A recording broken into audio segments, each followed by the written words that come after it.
Welcome to the Doctor's Corner with Dr. Kline and Jonelle Elgaway.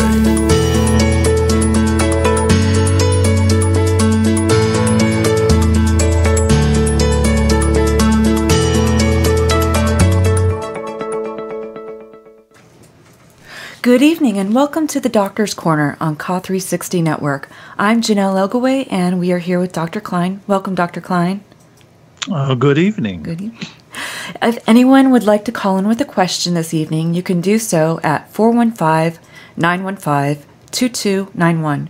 You can also listen to tonight's show either at www.callnation.com or you can listen and chat live with our audience on YouTube channel Conspiracies Against Wellness livestream. Starting next week, the Doctor's Corner will have its own YouTube channel, which you will be able to find by typing in the search area, The Doctor's Corner. I will remind everyone again next week and provide the direct link on Ka's social media. So, Dr. Kline, I know we're both from North Carolina, and we just dealt with Hurricane Florence. Did you have any flooding or any issues? How are you guys doing? It was miraculous. Raleigh was just in the middle of a safety zone. We got about 7 inches of rain over 3 days. Where I was reading the statistics today, Elizabeth City got 33 inches. Wow. And you guys along Carolina Beach, 27, 28 inches.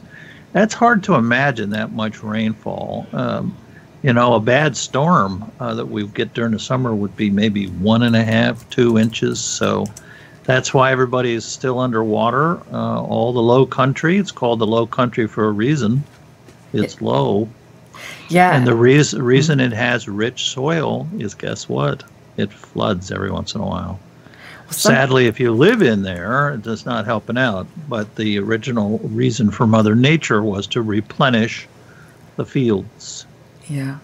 Something that's been very new is we haven't had really a high or a low tide. It's just been high. I think it's because of all the water coming in from Cape Fear River out through the mouth. So the last probably 2 or 3 days, we're starting to have tides again. So I hope everybody out there is safe and hopefully they didn't have a lot of flooding and we're okay during this storm. So we haven't had a show in a while. What's been going on within the last month in the Doctor's Corner in your part of the world that you'd like to share? Well, the government is meeting. President Trump wanted all the agencies to get together and solve the problem. Congress is passing a 600-page opioid bill, which has been done many, many times before over the past 50 years. I haven't seen any reporting on it. There may be some good things, especially about pharmacies and stuff.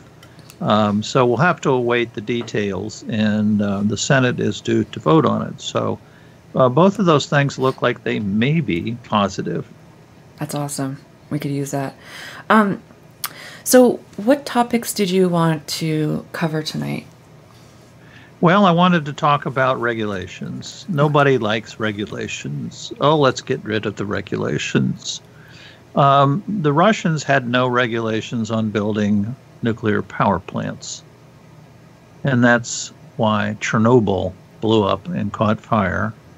The area around Chernobyl will remain radioactive for the next 1,000 years. Wow. We have regulations in this country on how to build bridges. Every time you drive over a bridge, you could feel like it's not going to collapse on you. So regulations are important. So who regulates drugs? In 1915 or thereabouts, the government said, there are so many poisonous things being sold in stores. People could sell anything they wanted, any kind of concoction.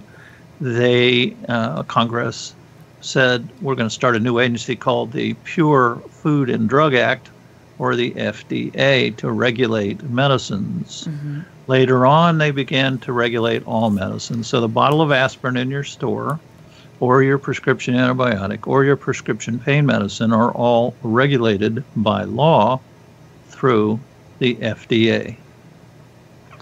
Now, when the FDA passes a regulation, just like when the Energy Commission passes a regulation for nuclear power plants, it has the same power as law because it's created from a law. One of the Go ahead. So, if the FDA does that, why are we listening to CDC rules right now or guidelines? Oh, my. Aren't we jumping ahead? Sorry about that. It's just my apologies. So Congress sets up federal agencies, and they say, here's what you're going to do. You're going to do this, and here's a list of things you're going to do. It's called the mission statement. You can look up these. You put in FDA mission statement, CDC mission statement, Department of Energy mission statement. Everybody's got a mission. So the mission of the FDA is to approve and regulate all drugs, especially prescription drugs. If I, in my basement, come up with this new wonder drug, I take it to the FDA. They submit it to a panel of very sophisticated scientists, and they decide to approve or not approve the drug. And then they write guidelines. These are the official guidelines, the legal guidelines, and they call them package inserts. Okay. Now, it used to be when you got a bottle of medicine, you'd open it up and have this huge piece of Bible paper, that was folded up inside. Of course, nobody ever read it. But that's the official blurb on each medicine. Now, anybody can find those.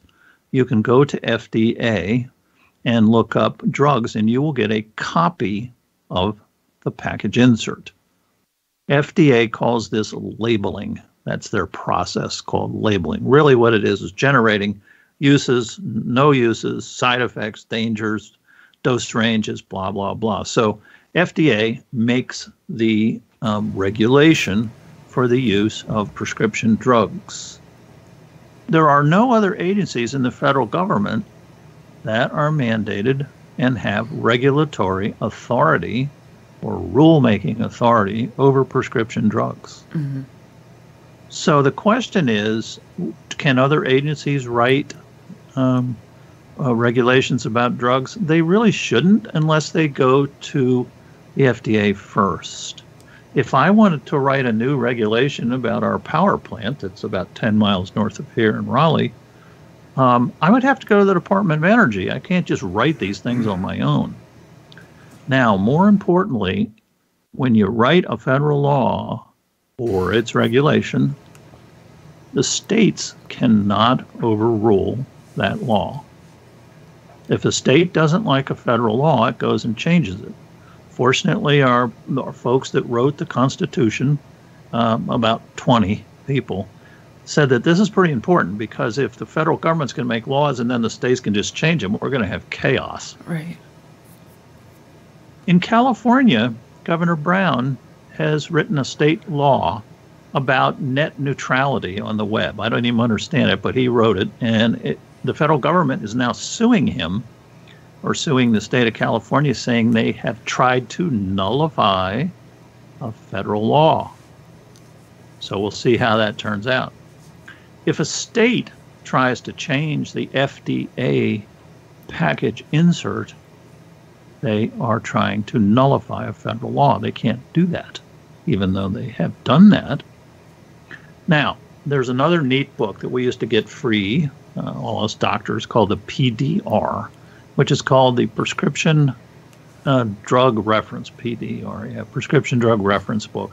All it is a huge book full of package inserts.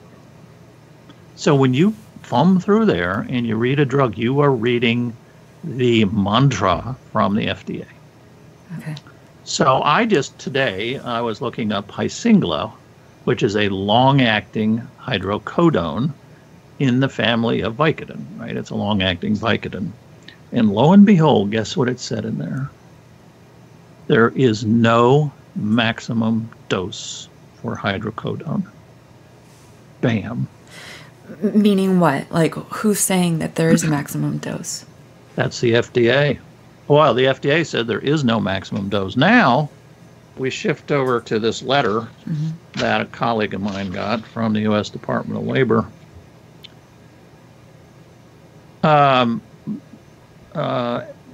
Doses above 90 milligrams is of concern and considered potentially unsafe based upon guidance issued by the Center for Disease Control. Okay, so they're in charge of diseases like, influenza. And then it says, we strongly urge you to consider alternatives that would allow a safe reduction to this high dose, over 90, and potentially dangerous opioid prescriptions. The CDC has no standing whatsoever to be saying this. And guess what? If you ask the CDC, they say, we didn't say that. What are they saying then? They're trying to sound like Bart Simpson. They're saying there's nothing in there that says you have to taper.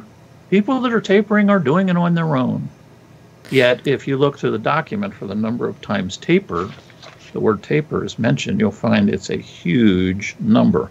Well, what they did is they were sneaky, and they just kind of used the word tapering. For example, if I get a patient that comes to me from another doctor, CDC said, this is really a good time to try tapering.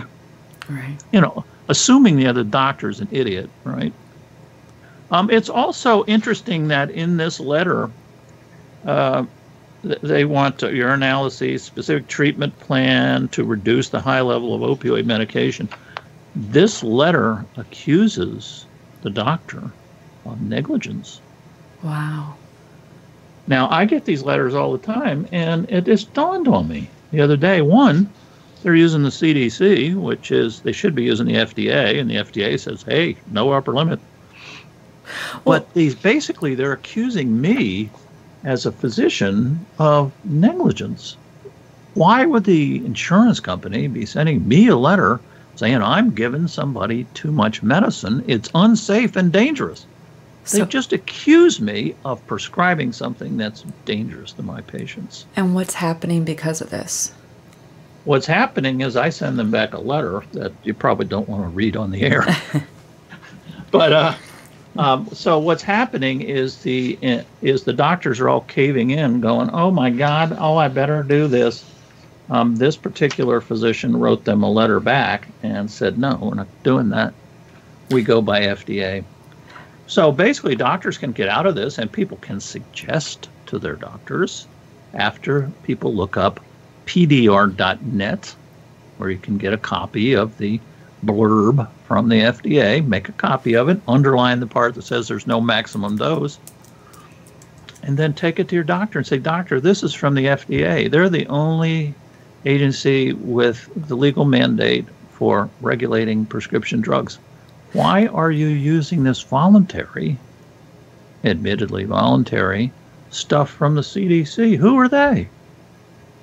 Well, and at what point did doctors start following that, where this all changed? Well, when they first came out, 75% of doctors thought it was a good idea because 75% of doctors are frightened by opiate pain medicine and think they're going to be attacked by their dopamine patients. So there's a long-standing bias, and unfortunately, 3/4 of doctors bought into it. And so they're saying, "Yeah, you're right. Hey, sorry, Georgette, we're going to have to cut all your medicines off because this communicable disease center that tracks Zika virus has launched into the topic of opioids, but we don't care because we think that's something that we've kind of always thought anyway. We just think pain medicine's terrible." Right. And, it just causes dope fiends. And everybody that takes pain medicine's a dope fiend anyway. But you need to call them out. You need to call the doctor out, because if a physician were to end up in court and say, "Well, I was following the CDC guidelines," well, doctor, are they the federally mandated regulatory agency for prescription drugs that can make these kind of... I don't know. Well, doctor, let's just go straight to the jury. You see, you haven't got the doctors don't have a leg to stand on. Right. Nor does this insurance company that wrote me this letter and says, "Oh, you've got these dangerous levels." And they always put something in there to save their butts. This report does not take into account patient-specific variables that may factor into your prescribing decisions. But still, they sent me a letter. It does the job, though, right? I mean, the majority of doctors, they're fearful. Majority of doctors cave in because they're scared. Right. They're scared of they have fear of addiction to start with, and then they got fear of the DEA, which is founded You know, Well, the DEA really is, they're rounding up doctors just like they've done in 1915 and 1932. They're literally rounding up doctors. we have a question from YouTube. Why does the DEA call Schedule II opiates scheduled controlled dangerous drugs? Because they're a bunch of police officers and they sit around and think, you know, this is powerful stuff. We better make it a 2. Mm-hmm. Now, they are required to go to NIH and to medical agencies, but apparently they just kind of skipped that. I was going to ask, well, how did the DEA get involved in all this then? I mean, we're supposed to be following the FDA, then the CDC does, and now following this. the FDA and the CDC we follow when we have an infectious disease outbreak. Mm-hmm. And, you know, wash your hands and do this and do that. So CDC veered completely off course. As a matter of fact, I went to their webpage when they first came out and looked up opioids. And guess what? There's nothing on their website about opioids. There may be something now. There was nothing there. So how can an agency that's really got nothing to do with opioids pass all these rules? Well, the director of the CDC at the time, Thomas Frieden, made public statements that we had this horrible epidemic, worst in the history of the country, caused by doctors prescribing too many drugs. I got newspaper articles the day after March 15th, 2016, the day the guidelines were released, and every single newspaper took it as a warning. Because what does CDC normally do? They issue warnings. Right. Warnings of infectious disease. So all the newspapers saw it as a warning. And people at the CDC knew this was going to happen, that it would come out as this huge warning. And then they used the infectious disease words. Epidemic. It's not an epidemic at all. Epidemics are rapidly rising numbers of people either sick or dying from an infectious disease. These are not rapidly rising numbers. If you go back and look carefully at the numbers, there's a steady increase year over year, which I'm still puzzled as to why. But anyway, let's leave that for a minute. It's certainly not spiking. Right. And it's certainly not affecting the whole population. There's 500,000 heroin addicts in the U.S., and that's really awful because we're not treating them. But, hey, the warning comes out. People panicked, fear of addiction, more dope fiends running around on the streets. And so everybody is stuck to this CDC. This letter that my colleague got, it makes the hair on your neck stand out. Yeah. I mean, it's just accusing her of being negligent, and then and if you don't do something about it, we're going to take the medical care away from you because it was a workman's compensation case. Now, are all doctors receiving this letter? Yes, all doctors are receiving letters from the benefit managers. Now, remember, we talked about that before. Mm-hmm. If I'm IBM and I issue a nice health plan for everybody, and there's a prescription drug plan, I don't want to fiddle around administering a drug plan. So I hire a pharmacy benefits manager, a PBM. Now, there's only 3 of them or 4 of them in the country, and this letter I got here was from Optum X, and here's one from United Healthcare. Mm-hmm. So then IBM gives the benefit manager a fixed sum of money. Okay, $3 million, you take care of all of our employees' health prescription drug problems. Mm-hmm. So now, if somebody gave you all this money, what would you do? Would you say, oh, we're just going to do the honest thing and we're going to give everybody what they need? Well, if you can deny prescriptions, you get to keep the money. So it's about the money. It's about the money. And they were supposedly going to negotiate with the manufacturers and give the money back to the government, and they haven't. And President Trump wisely said that these people need to go. Yeah. These benefit managers. So the benefit managers are the ones that send out these letters, because if I reduce the medicine in somebody, irrespective of whether or not they go out and kill themselves, the benefit manager is going to make money. And you said there's only three of them in the whole United States? There's 3 or 4 big ones. United Healthcare, Optum X. There's a couple others, but yeah, there's these giant conglomerates, and one of them said they're taking 80 drugs off their list next year. And who made that decision? They made that decision so that they don't have to buy these anymore. They don't have to provide them to the patient. Sorry, you're not getting this drug and that drug. 80 drugs. Wow. We had a question. They wanted to know why certain drugs are fast-tracked and what is the difference from ones that aren't being fast-tracked. Fast-tracking drugs is a dangerous process. We've fast-tracked drugs in the past and it ended up a disaster. The only reason to fast-track a drug is if it is the only drug available. There was one drug in 1975 that was fast-tracked. It was AZT. It was the first treatment for AIDS. Okay. And so they said, look, we're going to work real hard, and if we make a mistake, we'll tell you that we've made a mistake. And they do. They issue bulletins and say, oops, we moved too fast. It looks like it's got a lot of problems. But when you have a drug that's the only thing, then they fast track it. Nothing else should be fast tracked. Okay. We have a caller from area code 269. What is your name and what's your question? Jesse Ray, and I've got a question Jesse. for Dr. Kline. How did our CDC and our DEA gain this much power that they have now to dictate our medical care? Because I find this chronic pain patient, it's outrageous. And I'm tired of hearing those words, opioid epidemic. We don't have an opioid epidemic. Never have.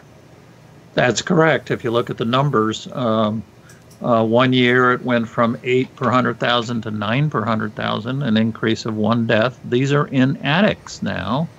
The CDC only has reported data on addicts dying in the streets, and they haven't told us that.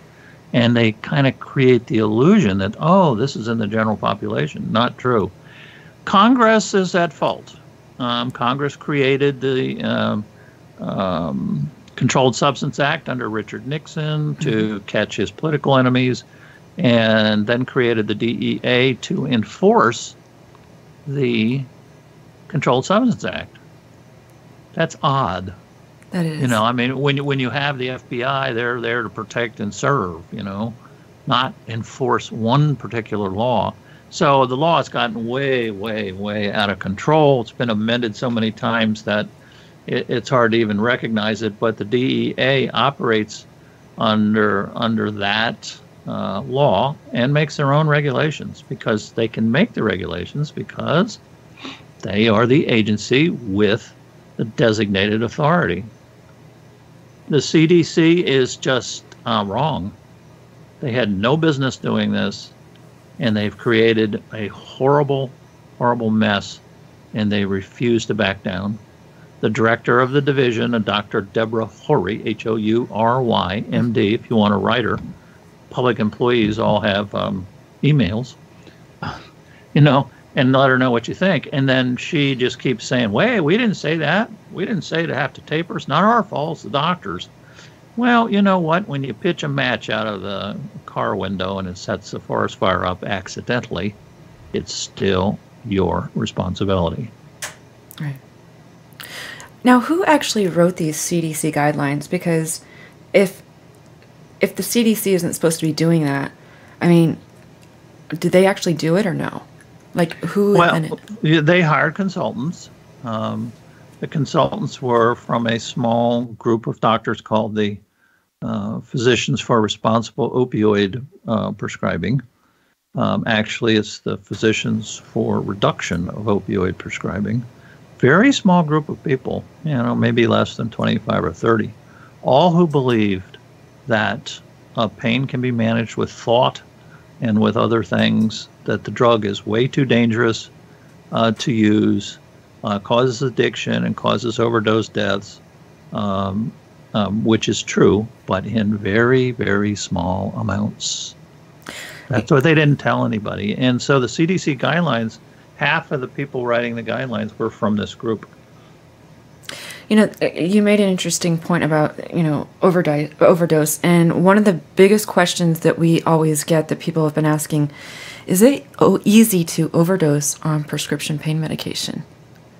Actually, it almost never happens. Once you're on the medicine, your body becomes tolerant, which means you become used to it. Tolerance is used in a bad way. It just means your body is used to the drug. Right. And so with opiates, it's wonderful because all the side effects go away. You don't know you're taking it. Nobody else knows you're taking it, but it's relieving your pain.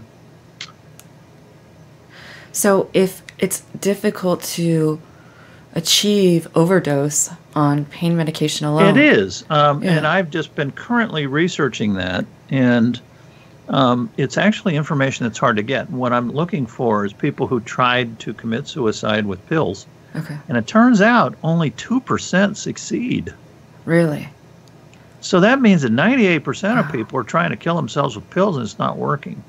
So the fear of overdose is true to an extent, and it's in the FDA package insert. Mm-hmm. You got to be careful, but you need to be especially careful in the beginning when you're first taking them. In other words, it is possible to overdose on opiates if you've never had any, and it's getting into your bloodstream real fast.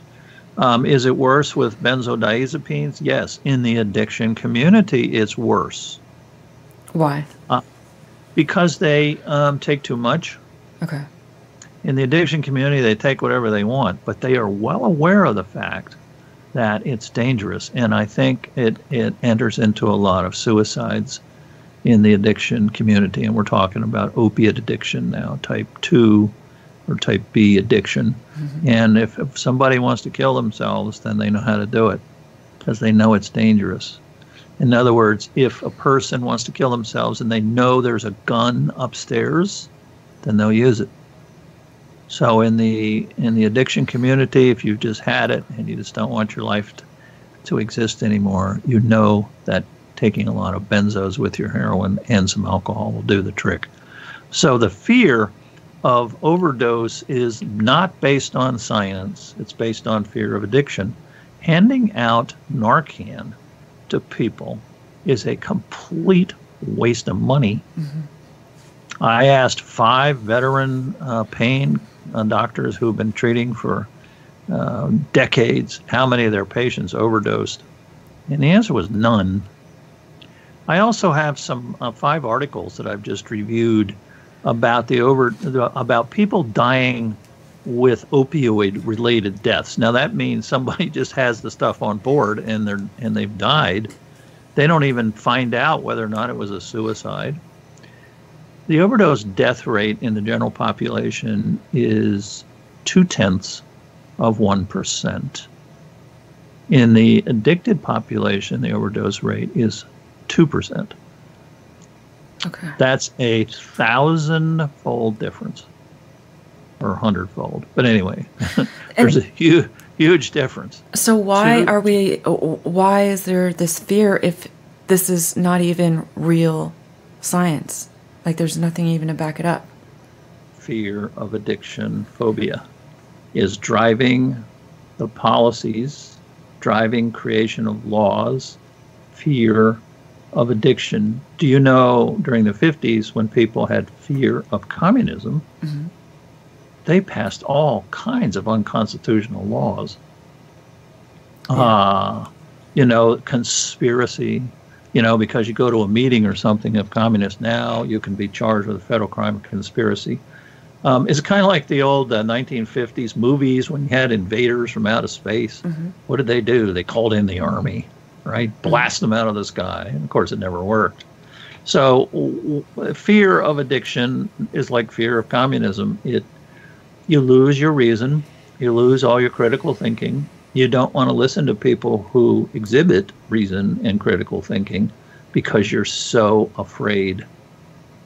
Okay, but in the beginning of when we started this show, we were talking about, the United States and how we have a constitution, and and under, for at least drugs and food, we have the FDA. At what point do we throw everything out the window and we aren't following that any longer? I mean, that's not American, really, then, is it? Well, no, it's not. And we have one of the best constitutions on the planet. When South Africa went back to its original citizens with Nelson Mandela as president, they had to form a new constitution because the one they had wasn't any good. And they picked ours. So we have a very good constitution, and it's the check and balance system.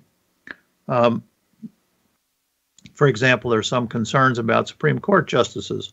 If a bunch of Supreme Court justices make some dumb ruling, Congress can overrule that by passing a new law to get around the ruling.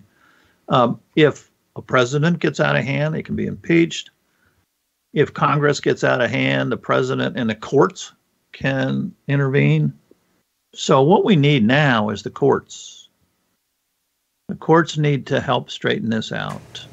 And what do courts have to do? How will they do it? Well, the courts could start off by issuing an injunction against the CDC saying, I'm sorry, you do not have standing to be making these recommendations. And then CDC can say, we didn't make any recommendations. And then the jury decides. Just because you said it's voluntary once in the CDC guidelines, 50 pages, the word voluntary is in there once. And it's very hard to find. So, this is what juries are for. What was your intent of CDC? What were you trying to do? Who are these people that you hired to be consultants? Was the American Academy of Pediatrics and the American Academy of Internal Medicine involved with this? No.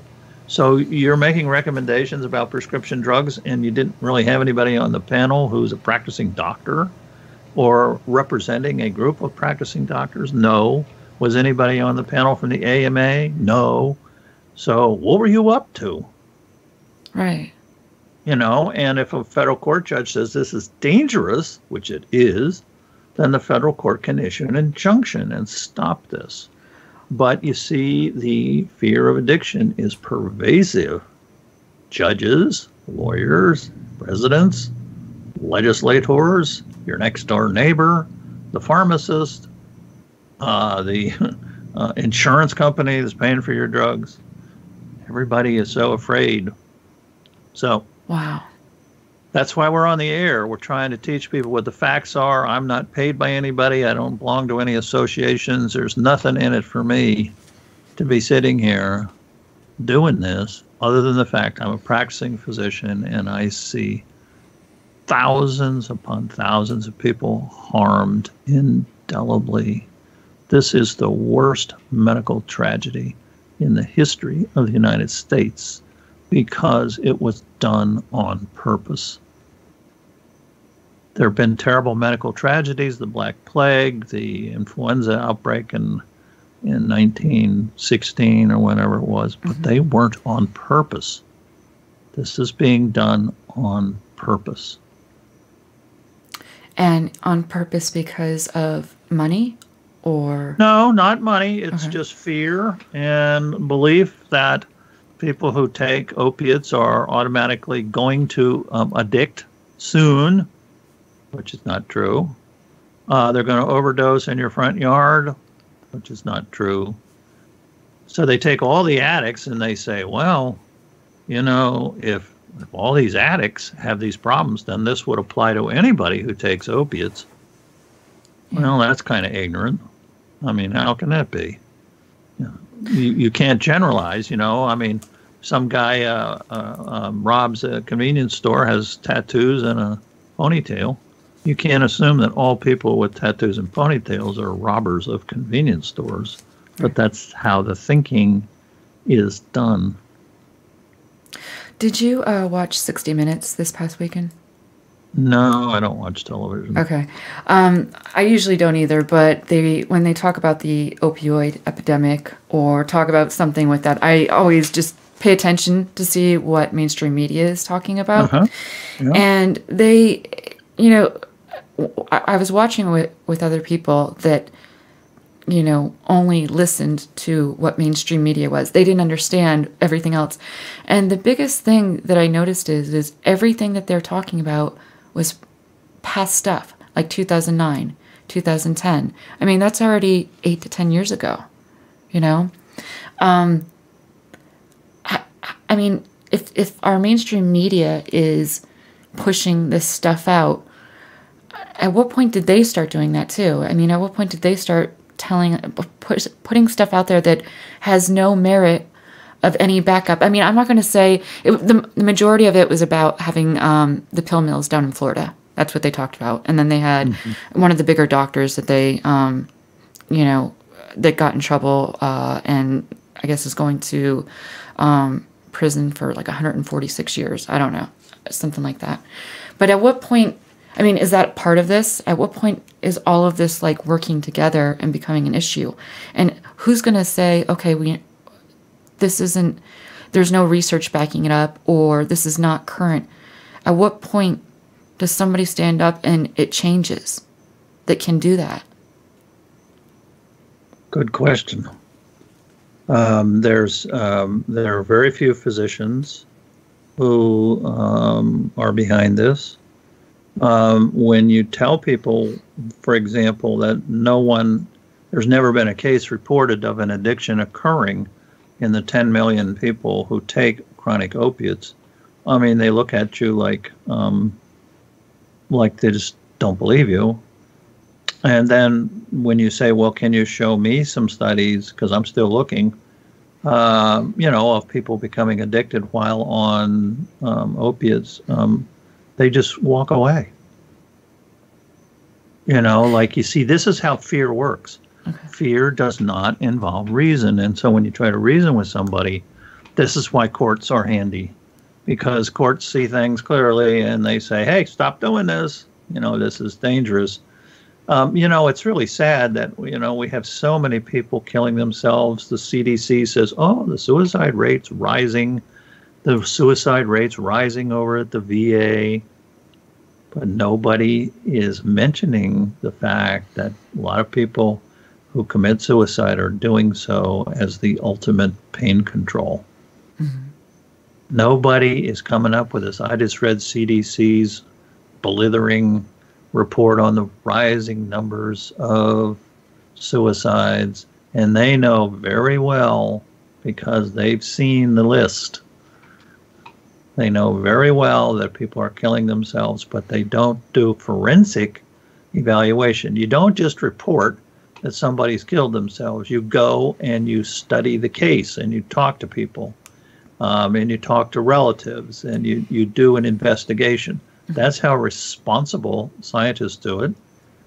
There are no responsible scientists that I see very often performing studies today, because they don't get any money for it. Who's going to give them money? The CDC. And the other thing, and to give you an example of the science that was used by CDC to push the agenda that opiates are just way too dangerous to use, is they claim there's no study done on long-term chronic pain patients to show the drug works. Okay. If that's true, then the next thing you do is, and you can't really do a study, it's unethical. The next thing you do are surveys. You don't just give up because you can't do a controlled experiment. Then you do surveys of people. I mean, I did a survey. People criticized my Twitter surveys and said that I'm damaging the psyche of the United States by publishing them. But one of the surveys I did looked into how many people were being tapered, and my figure was 67%, and 2 independent studies came up with the exact same figure. So I'm kind of thinking these are at least close, and they may be just snapshots. But 93% of people who responded, 300 or 400 people, said these medicines work fine. Mm-hmm. So you see, the CDC could have then gone out and done a survey of doctors and patients. And the fact it's been used for 5,000 years, I would think by now, if it wasn't any good, they would stop being used. But you see, they were pushing an agenda. They were pushing an agenda led by people from PROP, the Physicians for Responsible Opioid Prescribing, people in the CDC, and the director of the CDC. They all got together and they said, we're going to stop these opioids. And for what reason, I don't know, and I don't really care. All I do know is that they completely abandoned science. They admit, CDC freely admits, they have all their recommendations are of low scientific quality. Well, there is no rating below low. I mean, low means none. Right. So they said it's just our experts. Well, who are the experts? Experts from a lunatic fringe group of people who just don't believe in pain or pain medicine. That it's way too dangerous to use. You're all going to die and overdose. And of course, when you talk to, again, a survey, talk to doctors who just are in the pain practice every single day. Not only has nobody ever become addicted, but they can't even remember people overdosing. Yeah. And how do doctors even feel about, I mean, they're basically why are their doctors even there? I mean, you guys aren't even able to, do your job. Well, then the doctors really should get other jobs. This is part of the job description. It's the most important part of the job description is to relieve people's pain and suffering. And that's a calm hand when somebody's diagnosed with cancer and saying, look, we can no longer treat the disease, but we can treat you. Right. And we can treat your pain and your vomiting and all these unpleasant symptoms. And that's palliative care. They put a label on it. It's just old-fashioned medical care. But fortunately, palliative care is exempted in line 1 of the CDC guidelines. So anybody who has palliative care, which is a disease you can't treat, and symptoms that need treatment for your comfort, you don't have to worry about the CDC guidelines. And all of my patients, and I think probably 99% of people, of the 10 million people with chronic diseases, qualify for palliative care. The problem right now is that doctors have no idea what it is. Oh, that means you're dying? No. And there's plenty of definitions in my little piece that I'll put on Medium. There's plenty of definitions for palliative care, and none of them say anything about lifespan. Hospice is a subgroup of palliative care. Yeah, I think a lot of doctors get confused with that. And if they are, why don't they check it out and see what it is? Fear of addiction and fear of the DEA. Instead of banding together, I'm sorry, I know people that were in the labor unions up in the mountains in Kentucky and Tennessee when they first organized. And the owners of the mines hired people with deer rifles to shoot and kill the laborers who wanted to organize. So that's what courage is. And doctors, as far as I can see, are showing zero courage. They could all get together and take care of this problem. People listen to groups of doctors. Right. But they're afraid. And when you're afraid, you hunker down. And it's too bad. A lot of people have been afraid throughout the time. The French resistance, resistance in Norway that we learned about when we visited there. I mean, this is serious stuff. If you're caught, they just shoot you. And here, if you're caught, they just send you to prison for 20 years. There's a doctor in North Carolina that was sentenced under the Richard Nixon laws, where minimum mandatory sentencing is worse than it is for murderers. Doctors routinely get 20 years in prison. So when they're threatened with that, and they know that juries, who are also suffering from fear of addiction, find them guilty, they're looking at 20-year sentences, loss of their practice, loss of their lives. Over what? Over natural painkillers and fear of addiction. Doctors go to prison for 20 years. A guy here in North Carolina was freed by a federal court judge who said this was crazy and ridiculous and they had no right putting him in prison in the first place. But it took 5 years. He was locked up in a federal prison for 5 years. He did nothing wrong. He was a practicing physician. And he was exonerated. And he was exonerated, yeah. But at that point, At that point, what? His practice is gone. He's broke. Right. You know. And everybody's going to think something about you anyway. Right, and then you come back tainted. You might as well just put an A around your neck. By the way, the story was not about branding. It was hung around her neck, the A. Mm-hmm. And A for addict. You know, you're just part of the addict problem. You doctors just hand out dope.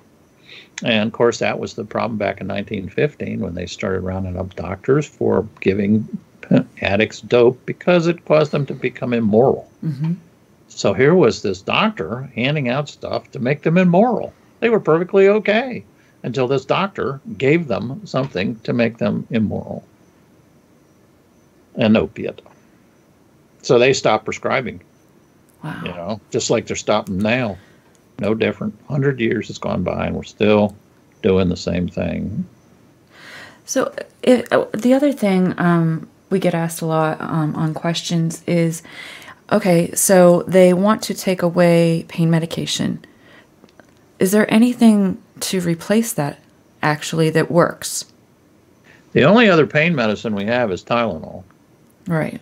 There's only two painkillers, Tylenol and opiates. All the rest are anti-inflammatory agents, which can assist with pain if the pain is caused by inflammation. But they're weak. Mm-hmm. You know, and Tylenol is weak, and plus Tylenol is dangerous, right. Far more dangerous than opiates because of the damage to your kidneys that can occur. And you take a little too much of that and you do die. Right, right. So they want to take this away, and then there's nothing to replace this for people that have major, major problems, you know, where they have no quality of life, or, you know, their life, they end up dying because of, you know, issues. So what do they expect to happen here? Doesn't matter. They don't care. Fear of addiction. We won't have any more dope fiends. They'll all be dead. And we don't have to worry about the immorality of drugs. And of course, it's ironic because we only hear about opiates, and opiates cause the least crime. And the drugs that really are very serious are amphetamines and cocaine, because they change your personality, and alcohol. Mm-hmm. Change your personality. Everybody knows alcohol changes your personality, right? People start beating up their wives, and, you know, people do go crazy on cocaine and amphetamines. And these are really dangerous drugs. And when's the last time you read an article about the manufacture of methamphetamine? It's been a long time. Those are the dangerous drugs, you know. Those are the ones they need to go after. People that take opiates, including heroin addicts, are sleepy all the time. Yeah. Doped up, right? Doped up, asleep. We have a question. They're asking, why are they saying tramadol is the new killer addiction? Tramadol is a drug I've never used. It's a funny kind of drug. It's not really a regular type opiate. As a matter of fact, there was a famous study published out of Minnesota, mm-hmm. VA there, Erin Krebs, Krebs. She does a study for a whole year, and in one group they take Tylenol and hot packs, and the other group they take low-dose opiates, and they found there was no difference. Well, guess what?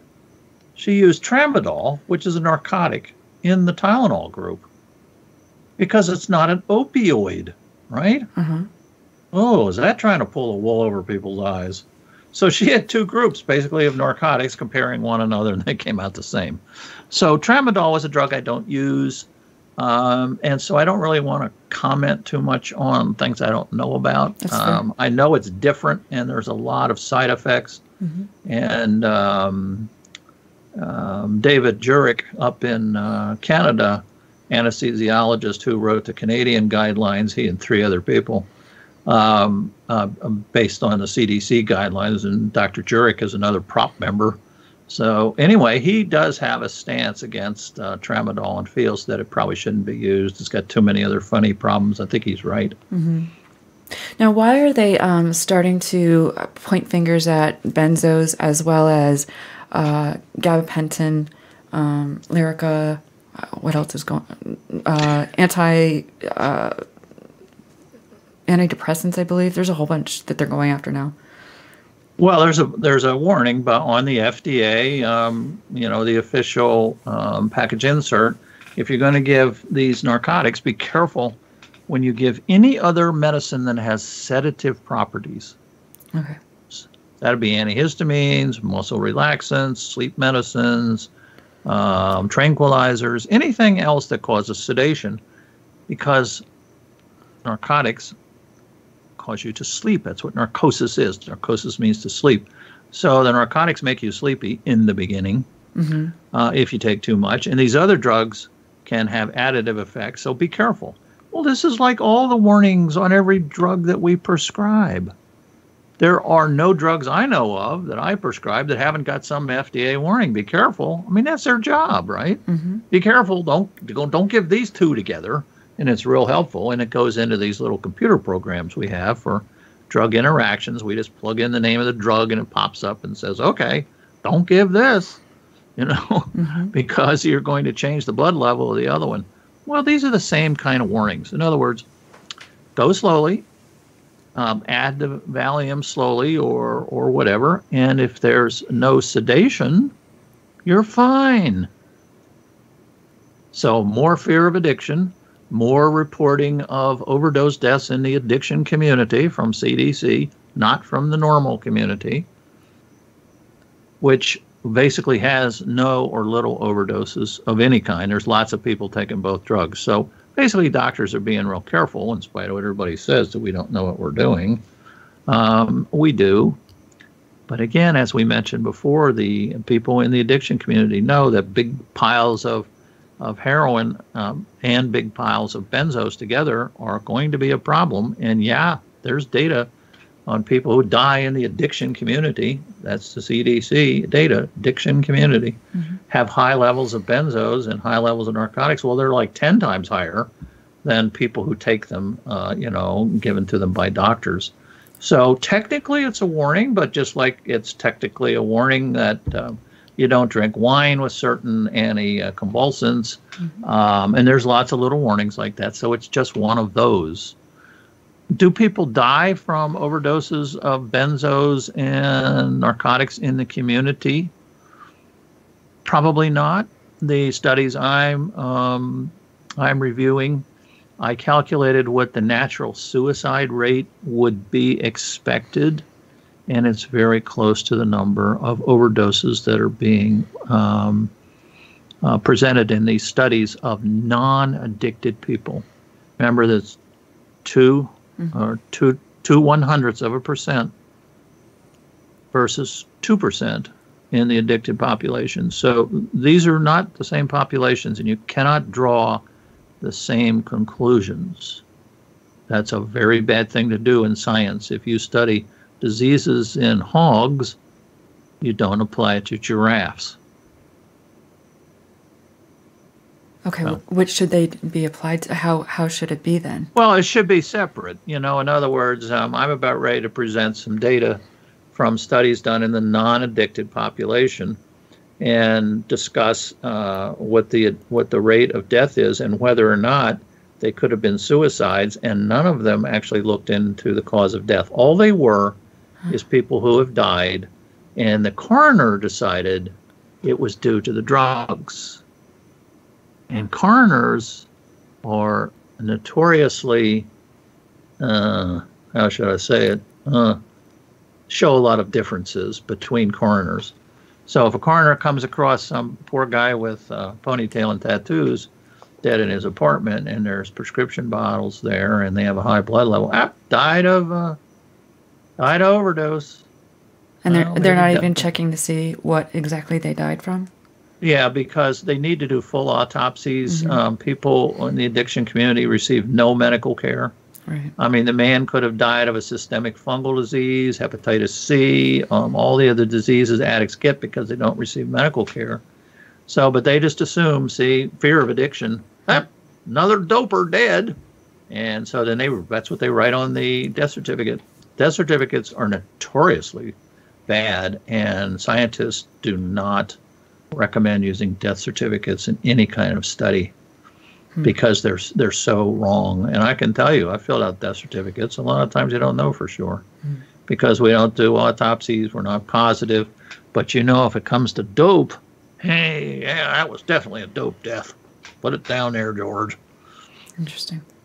How many patients are able to actually find a doctor like yourself now that will treat their health issues and pain management issues?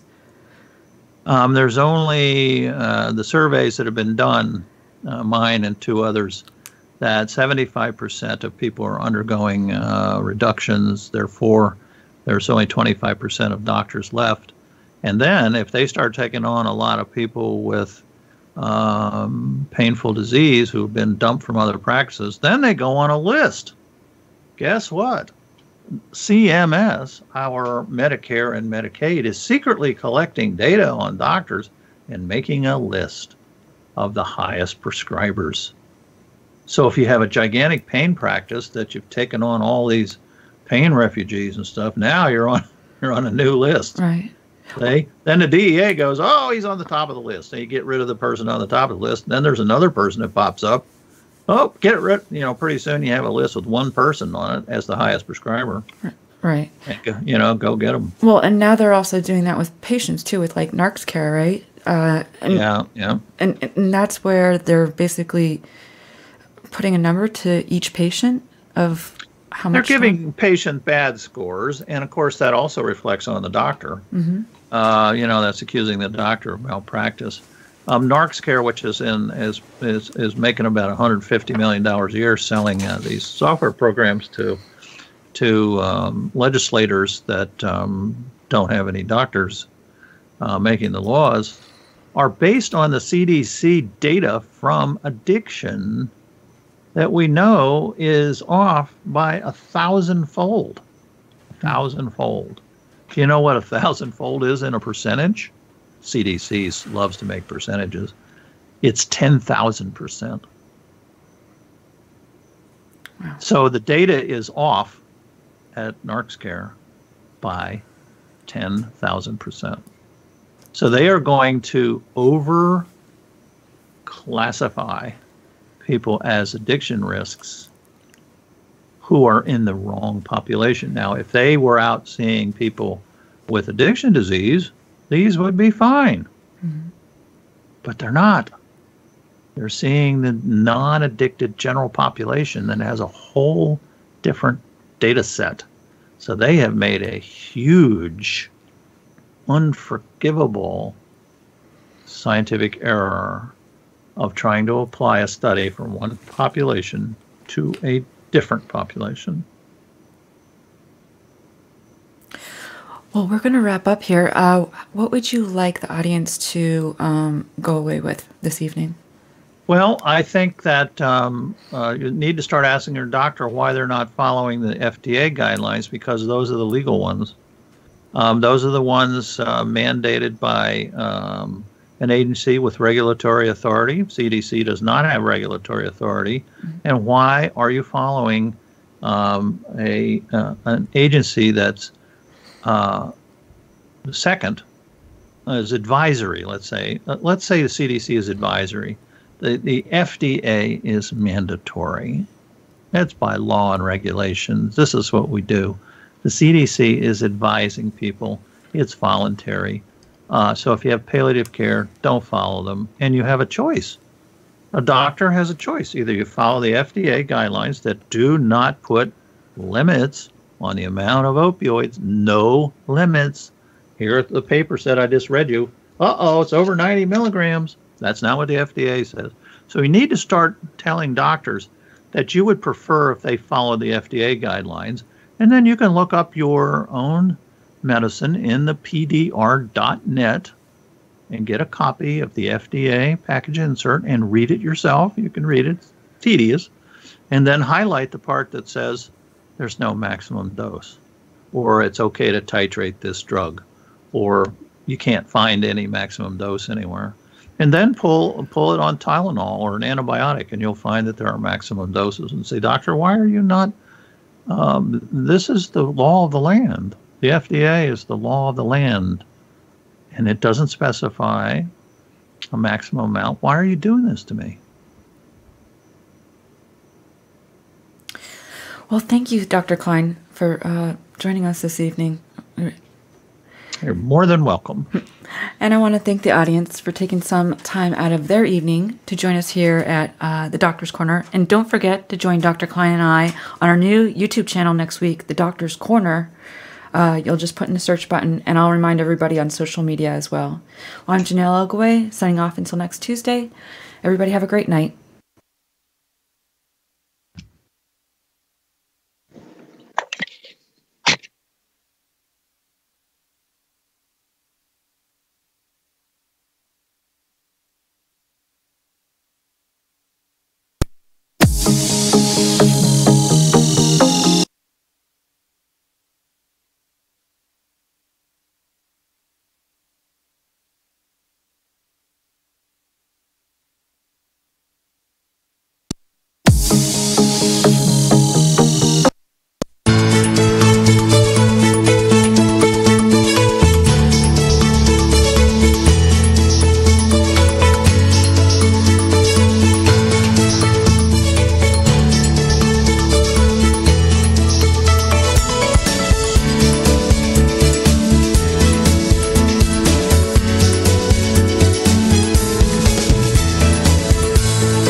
This has been The Doctor's Corner with Dr. Kline and Jonelle Elgaway. Copyright 2018. All rights reserved.